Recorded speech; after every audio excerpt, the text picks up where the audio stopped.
Graça e paz, abençoados. Voltando aqui, fomos interrompidos, mas vamos voltar aonde nós paramos. Então nós falávamos que o pensamento, né? O título é A Imagem de Deus, parte 2. Então nós falávamos que o pensamento do homem desejou ser igual a Deus, conforme está escrito lá no livro de Isaías 14, sereis semelhante ao Altíssimo.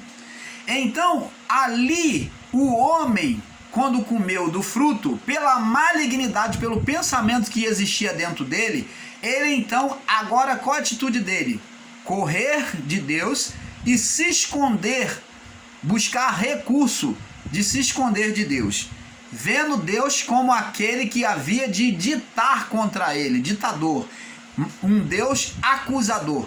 Então ele vê Deus como acusador. Preste atenção.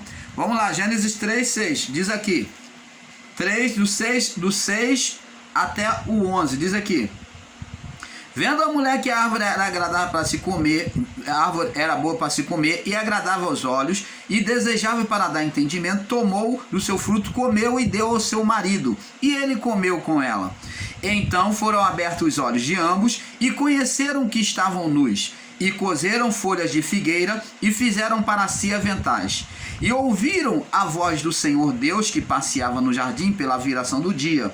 E esconderam-se Adão e a sua mulher da presença de Deus, entre as árvores do jardim. E chamou o Senhor Deus a Adão e disse: onde estás? E ele disse: ouvi a tua voz soar no jardim, temi porque estava nu e escondi-me. E Deus disse: quem te mostrou que estava nu? Comeste da árvore te ordenei que não comesse?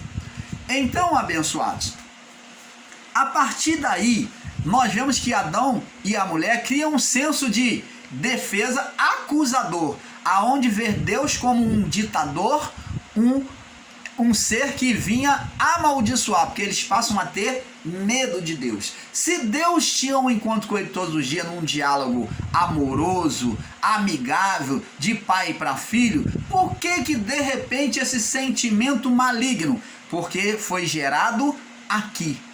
Eles fizeram a partir do pecado, né? Começou no pensamento de Eva, da sua mulher, e o homem concordou, e fizeram uma imagem negativa de Deus, como um Deus acusador e ditador de mal contra eles.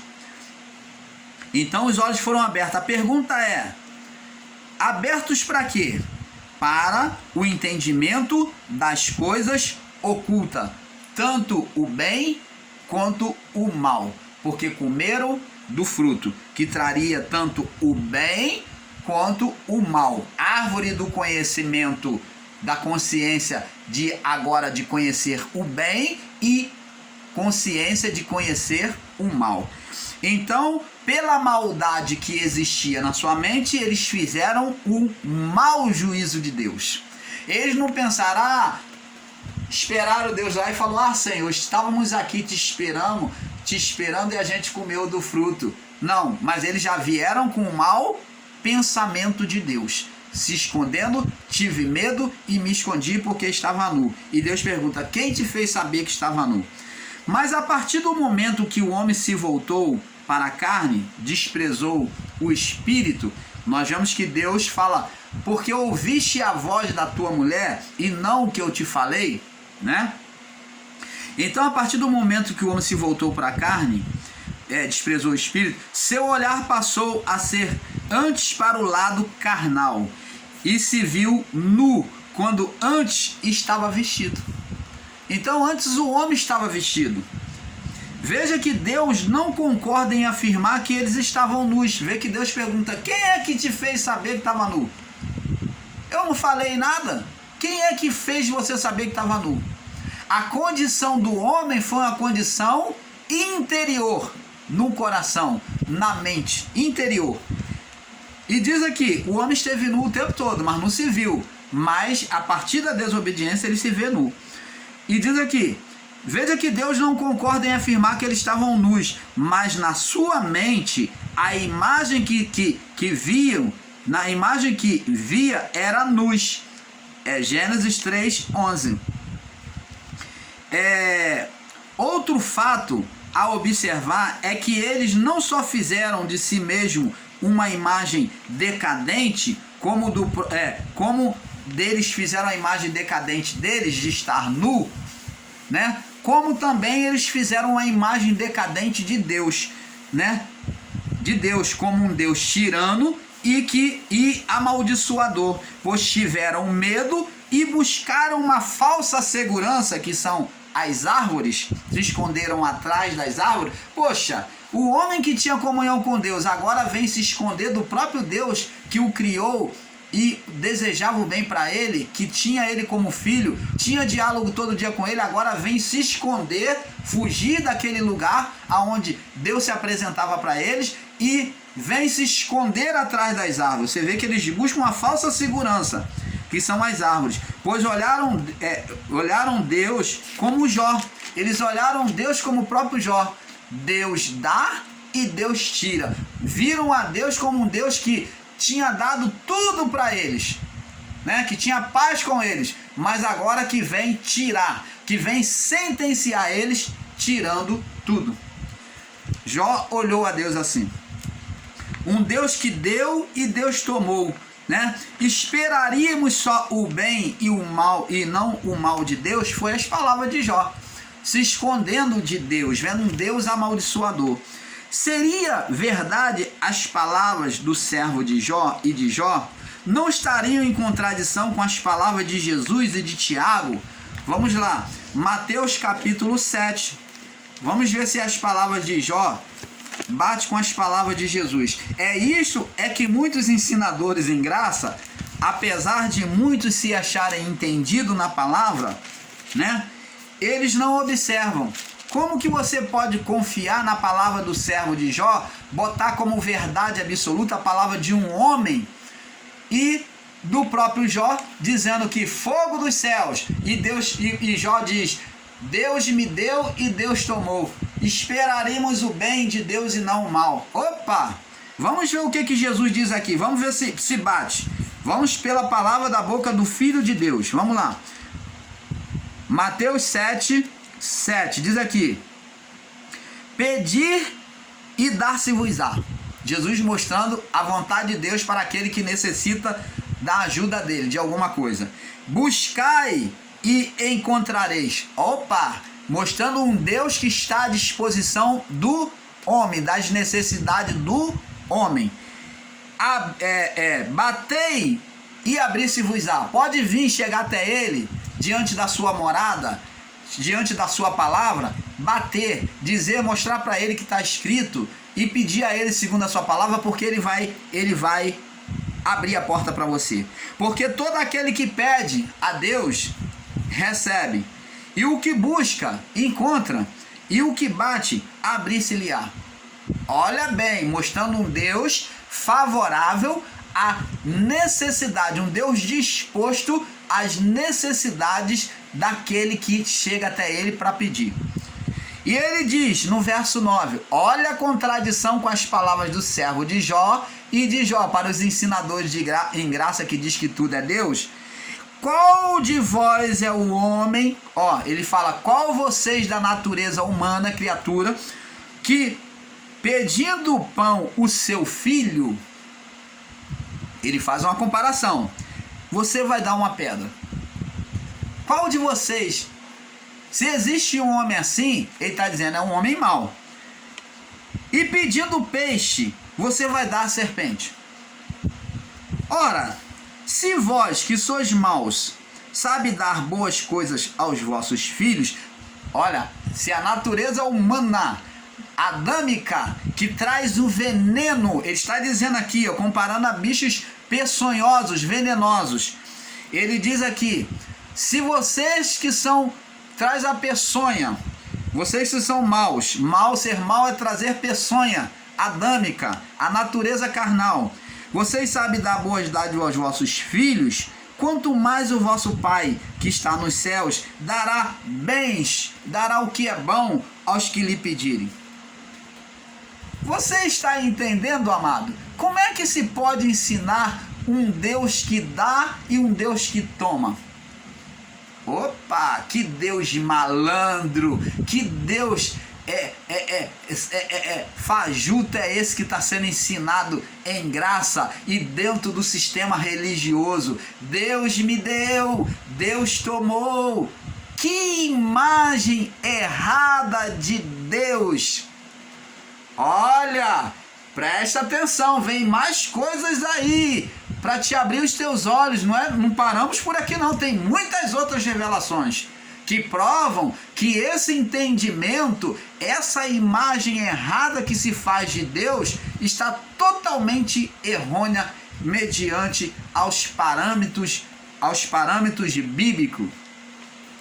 Amados, agora vamos lá no livro de Tiago capítulo, Lucas também 11, do 11 ao 13 também fala sobre de dar o melhor para o filho. Tiago capítulo 1, no verso 12, do 12 ao 15, diz: ninguém ao ser tentado diga, por Deus sou tentado, porque Deus não pode, Deus não é tentado pelo mal e ele não faz o mal a ninguém. Dele não pode proceder o mal. Porque cada um, quando passa a sua prova, a sua tentação, é atraído pelas suas próprias concupiscências. E uma vez consumada, ela quando gerada, a concupiscência gerada dá luz ao pecado, e o pecado, uma vez consumado, gera a morte. Então, vamos agora sobre a palavra de Paulo. Ah, você diz que não... que Paulo falou, então vamos falar agora pela boca de Paulo. Olha aí, para dizer para você, eu também sou Paulo. Então vamos lá, sobre a palavra de dois Paulos agora. Paulo, Romanos capítulo 12, palavra de Paulo, Romanos 12. Vai ser agora uma paulada só, porque é Paulo, irmão Paulo, e o apóstolo Paulo e irmão Paulo. Vamos lá, capítulo 12, no verso 2. Vamos ler. Vamos ler do verso 1, para não ficar fora do contexto. Rogo-vos, pois, irmãos, pela compaixão de Deus, que vos apresenteis os vossos corpos em sacrifício vivo, santo e agradável a Deus, que é o vosso culto na mente racional. Não sedes conformado com este mundo, mas sede transformado pela renovação do vosso entendimento, para que experimenteis qual seja a boa, agradável e perfeita vontade de Deus. Você quer que interprete para você?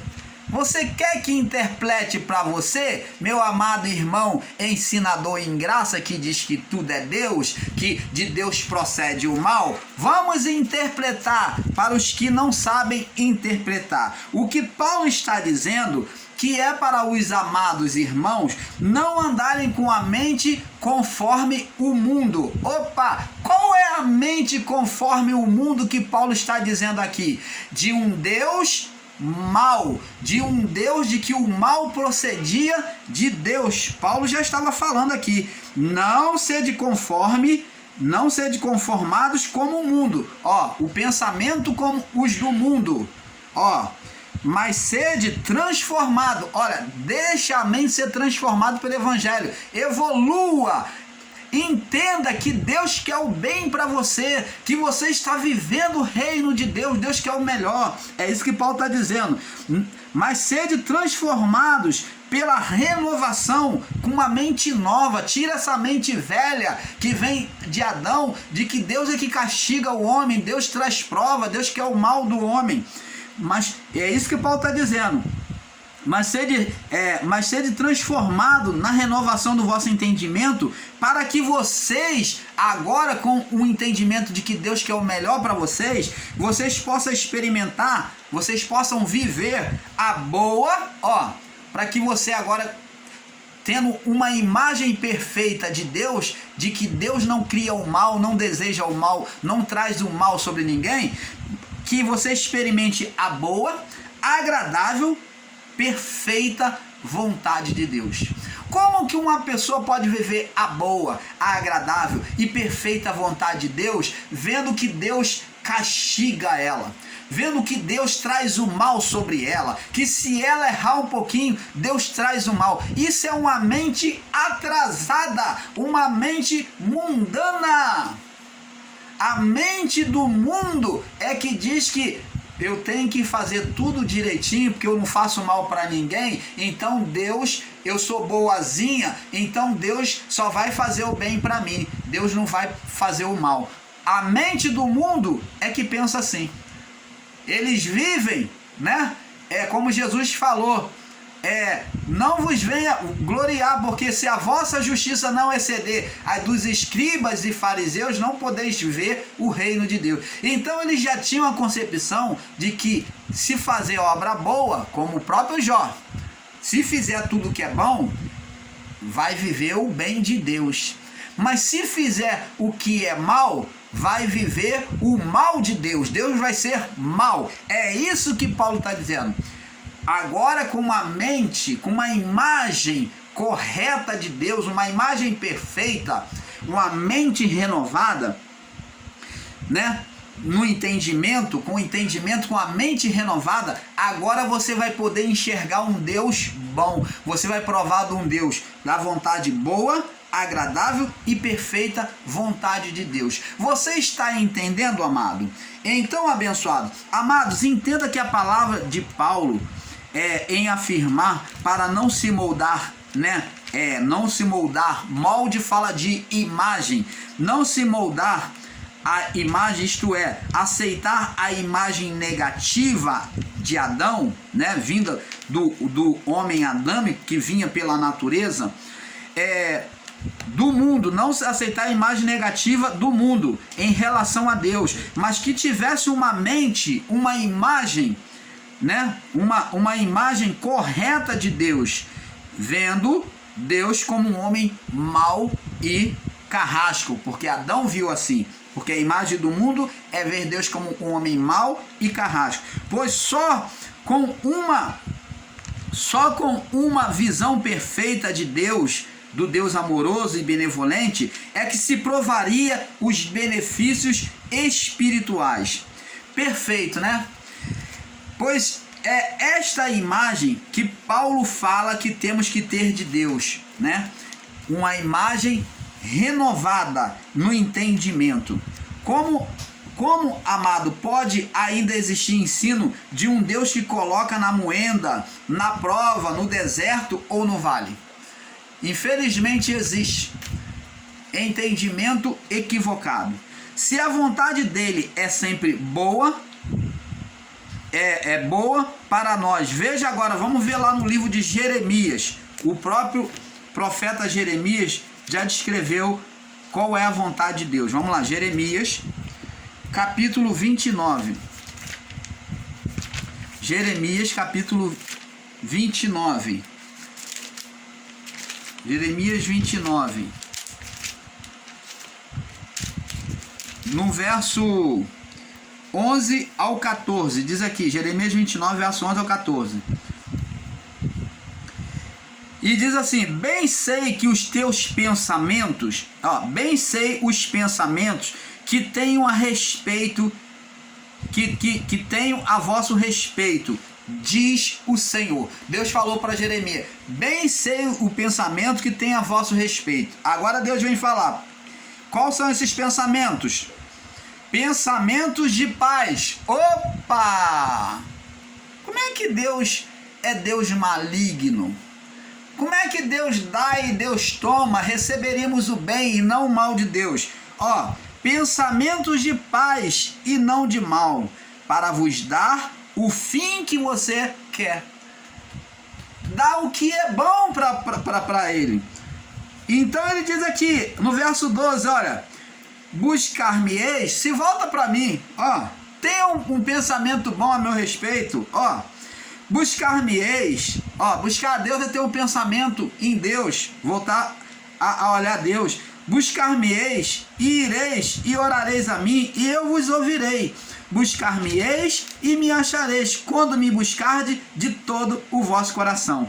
E serei achado de vós, diz o Senhor, e farei voltar os vossos cativos, quer dizer, vai devolver aqueles que estão sendo cativos, né, prisioneiros, escravos. Deus vai tirar da escravidão e vai trazer o povo de volta.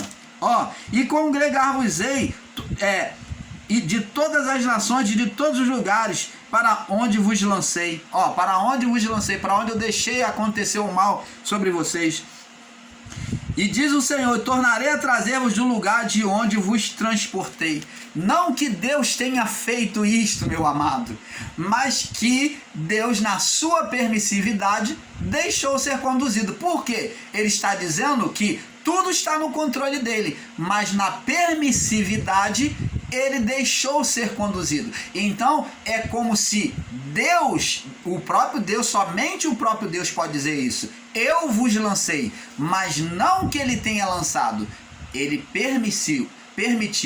Para o homem é permissividade, para Deus no literal, para Deus na expressão divina, eu lancei. Por quê? Soberania. Como Deus diz lá no livro de Isaías, eu mato, eu dou a vida, eu trago a morte, eu mato, eu firo, eu trago a saúde. Então Deus, quando dizia isso para Ciro, ele estava dizendo que ele é soberano, que esses acontecimentos, quando vêm, é por permissividade dele, mas não que ele tenha feito.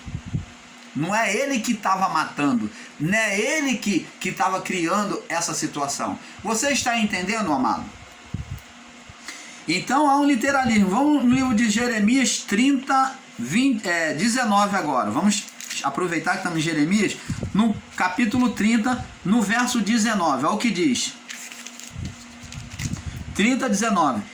E sairá deles o louvor e a voz de júbilo, e multiplicá-lo-ei, e não serão diminuídos, e glorificarei, e não serão poucos.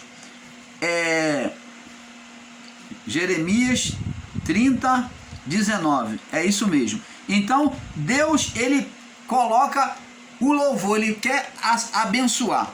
Diz aqui, veja, abençoados, que a escolha sempre foi no coração, né? Quer dizer, na mente do homem, né? Na mente do homem, a escolha sempre foi aqui, A imagem que nós fazemos aqui de Deus é que vamos viver. Diante disto, nós, o canal Luz da Graça, perguntamos a você, qual é a imagem que você tem criado de Deus no seu coração? Qual é a imagem que você tem criado de Deus no seu coração? De vida ou de morte? De paz ou de guerra? Vamos lá no livro de Provérbios. Vamos ver o que já dizia o sábio Salomão. Provérbios, no capítulo... Provérbios, capítulo...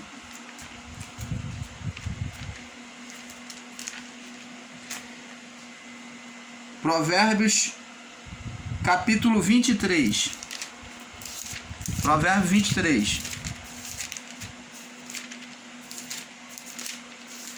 Provérbios 23 diz assim, no verso 7, diz assim: porque como imaginou no seu coração, assim ele é.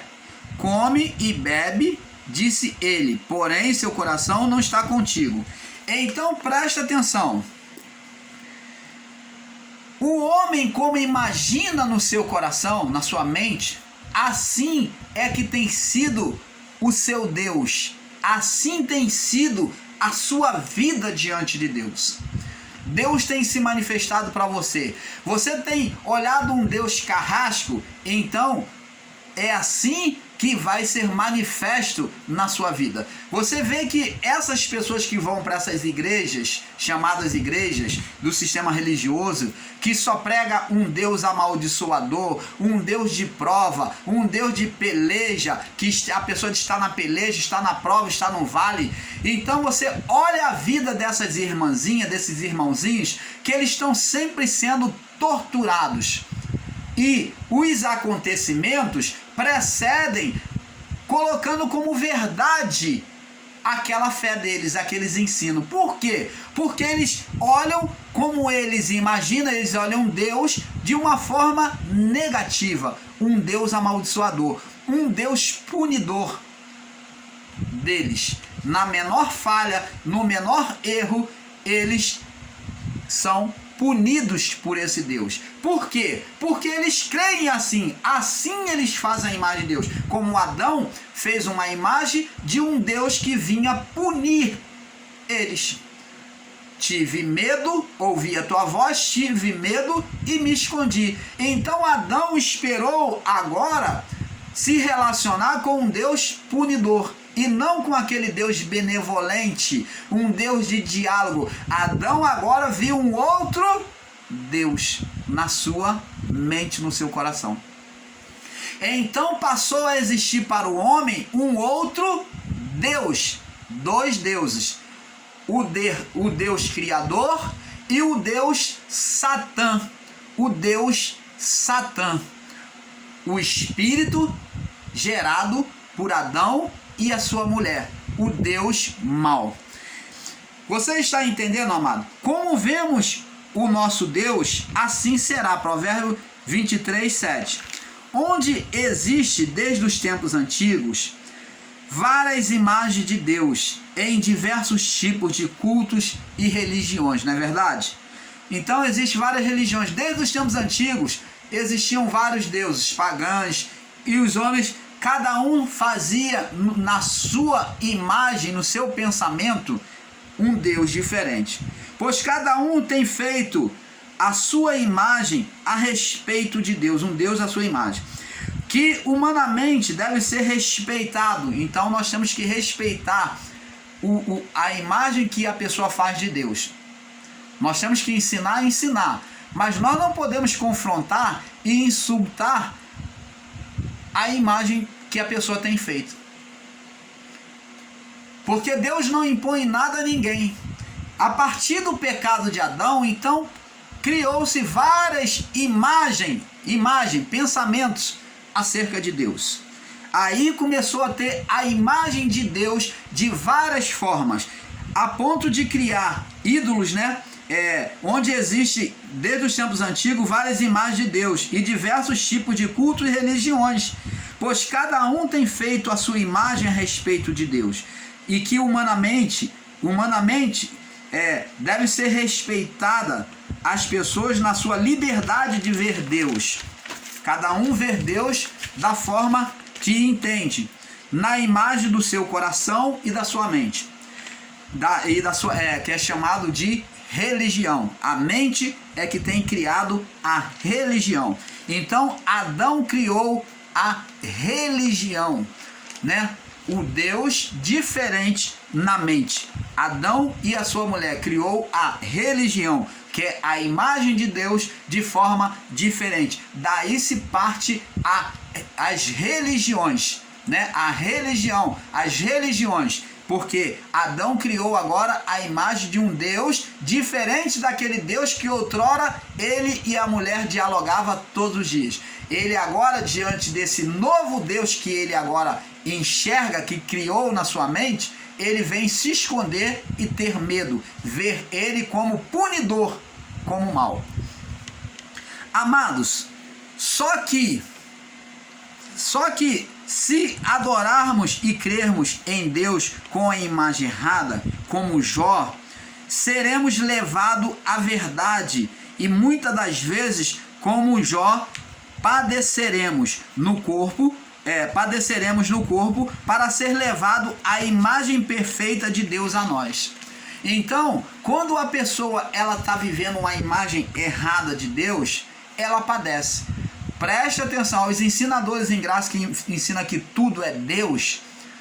Observe, se você continuar nessa confissão de que Deus ele age de forma maligna, observe na sua vida, tome cuidado, porque na sua vida você pode ter a surpresa de ser manifesto esse Deus maligno que você está ensinando. Porque como imagina a sua alma, assim será. Você está vendo, ensinando e pregando um Deus mau, um Deus criado na sua mente, no seu entendimento de forma errada, um Deus amaldiçoador, um Deus punidor. E esse Deus é o que você vai viver. É esses acontecimentos que você vai viver na sua vida. Então, amado, diz aqui, muitas vezes padecemos no corpo para ser levado à imagem perfeita de Deus. Vamos lá no livro de Jó 42. Agora nós vamos ver que Jó, ele mesmo mostra que ele estava errado. Ele confessa isso. Jó 42, no verso 11 ao 6. E então respondeu Jó ao Senhor. Jó agora vem falar com o Senhor depois de ter ouvido do capítulo 38 até o 42. Deus se mostrando para Jó, fazendo pergunta e mostrando, ensinando a ele. Então agora Jó, com entendimento, com a imagem perfeita de Deus, agora Jó vai falar. Então respondeu Jó ao Senhor dizendo: bem sei que tudo podes, e que nenhum dos teus propósitos não é vontade, é propósito. Propósito, que vem antes, acontecimentos antes. Propósito, propósito. Então propor antes. Propósito, propor antes. Então, Deus já sabia, o que está dizendo aqui é que Deus já sabia o que fazer. Propósito.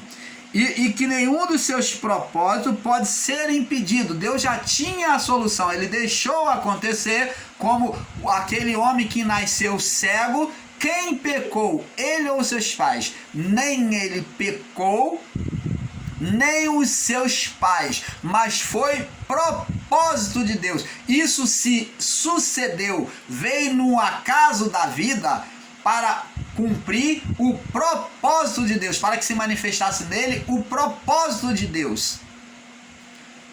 Você está entendendo, amado? Abençoado. Verso 2, Gênesis 42, verso 2. Bem sei que tudo podes, nenhum dos teus propósitos pode ser impedido. Quem é este? Falando dele mesmo. Quem é este? Quem sou eu?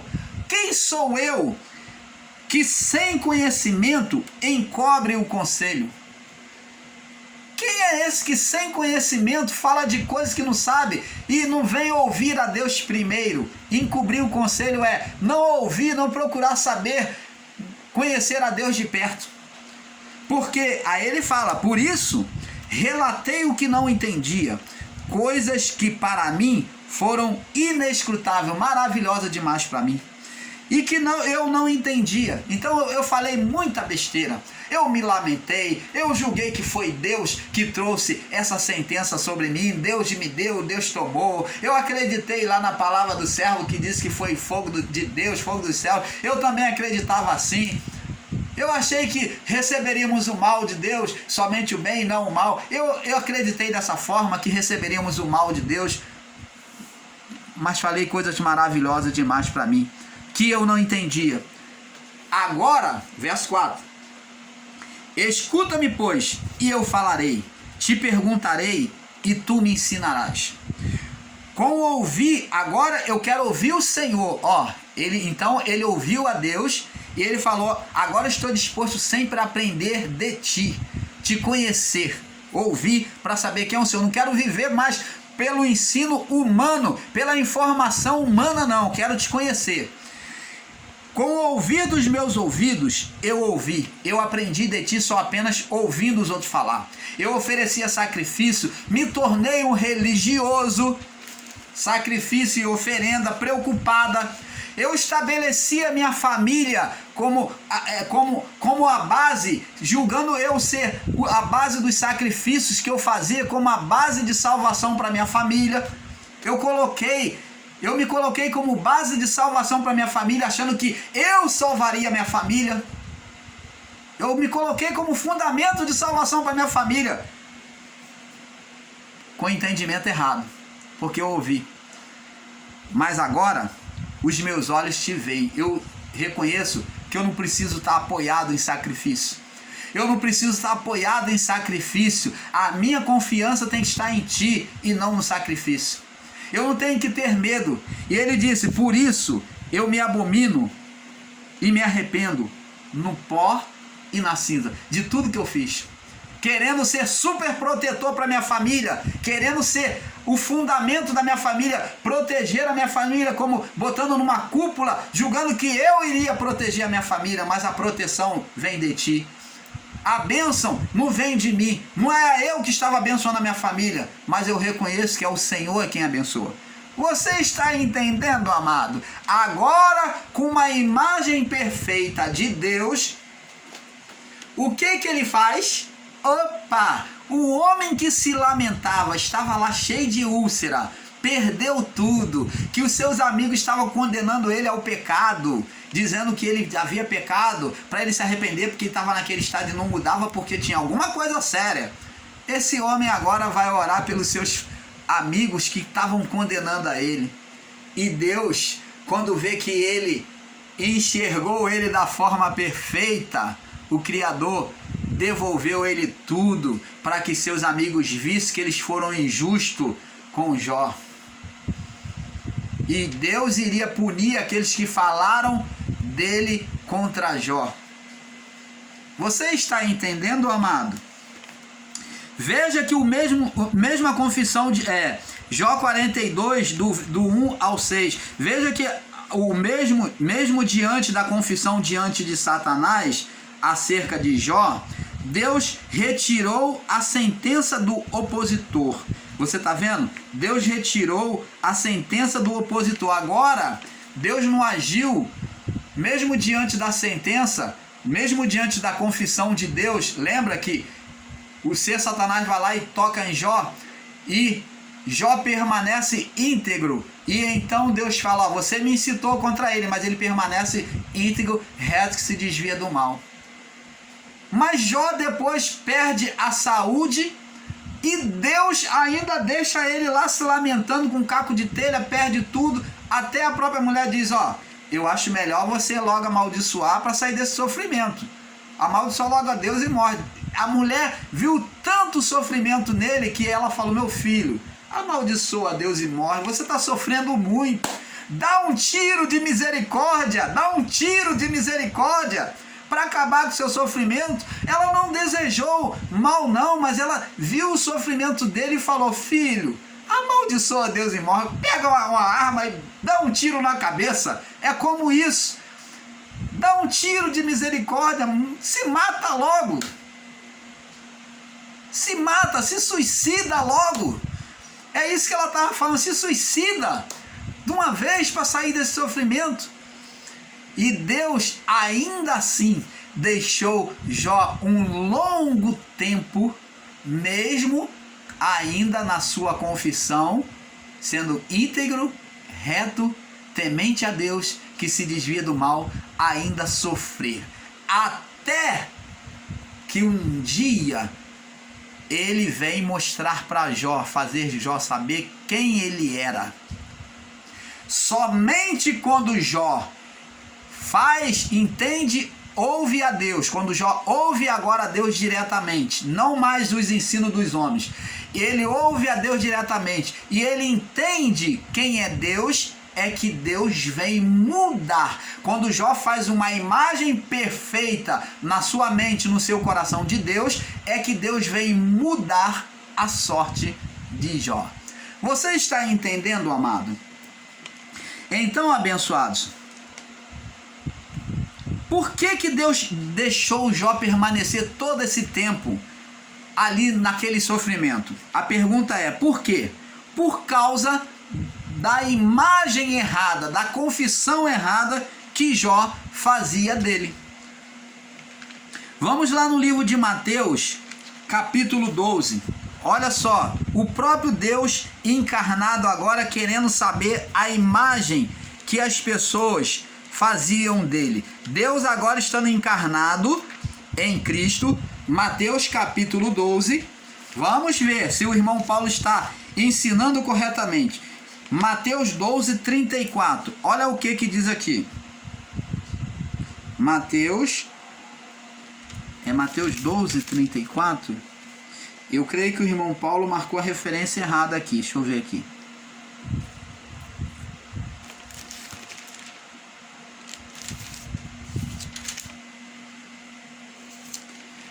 Bom, presta atenção.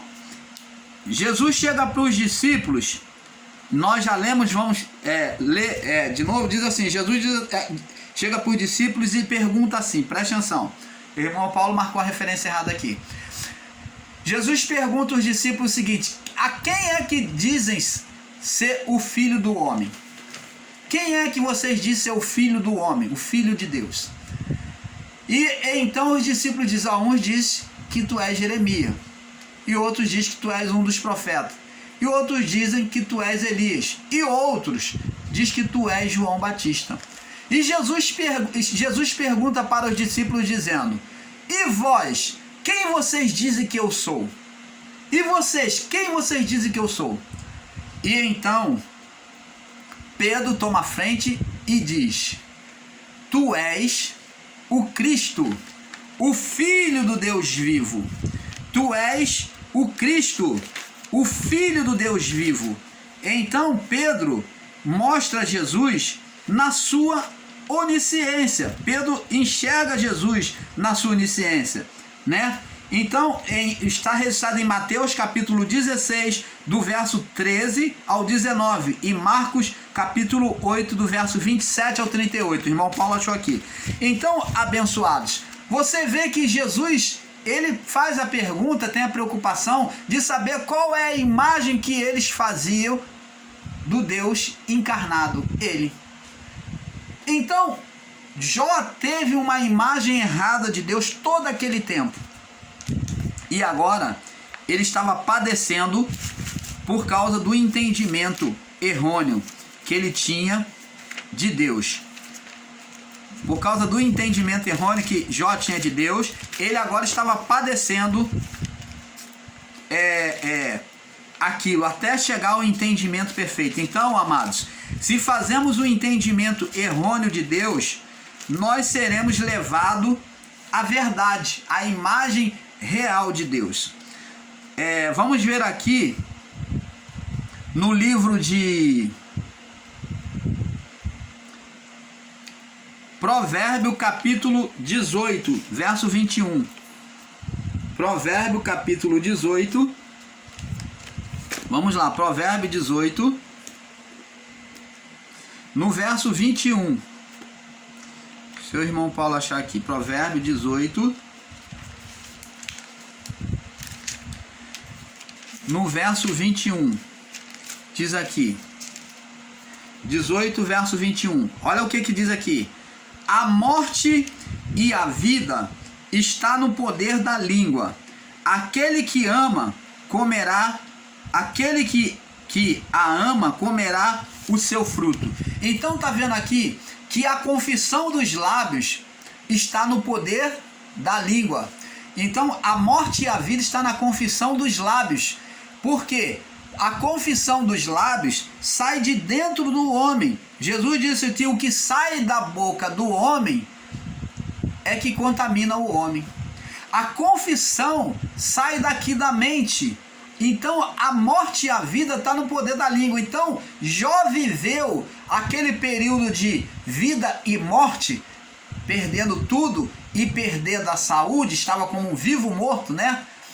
Ali, por quê? Porque ele confessava no seu coração, ele confessou: Deus me deu, Deus tomou. E ele ainda assinou aí embaixo: amém, bendito seja o nome do Senhor. Como se fosse verdade. Ele, quando disse bendito seja o nome do Senhor, estava dizendo: amém, eu creio que Deus dá e Deus tira. Receberemos o bem de Deus e não o mal. Ele assinou: amém, bendito seja o nome do Senhor. Por isso é que ele viveu a morte. Deus deixou por um período ele viver a morte na vida do corpo. Um vivo morto, suporando tumores, né? Tumores no seu corpo. Até Deus se revelar a ele. Provérbio 23. Vamos agora em Provérbio 23. Em concordância com esse provérbio, diz aqui que ali diz que a confissão dos lábios é o que saía da mente, que iria trazer morte ou vida. Você, ensinador em graça que prega um Deus maledicente, Então, cuidado com isso, que a sua confissão pode te levar ao sofrimento. A prova que você diz, né? 23, verso 7, diz assim: porque como imaginou o seu coração, a sua mente, como imaginou o seu coração, assim ele é. Come e bebe, te disse ele, porém o seu coração não está contigo. Então, a imaginação da mente, a imagem que você cria de Deus, é o que você vai viver. Se você cria um Deus bom, um Deus que quer o melhor para você, um Deus que diante de todas as dificuldades, ele está contigo, ele vai te dar vitória, que ele faz você vencer todas as barreiras, que ele faz você ser triunfante, é isto que você vai viver. Porque você está direcionando e manifestando um Deus real. Agora, se você vem imaginar diante das provas que é Deus que está levando você a isso, um Deus punidor, um Deus maligno, então é isto que você, é este Deus que vai se manifestar a você, como foi Adão. Deus trouxe a sentença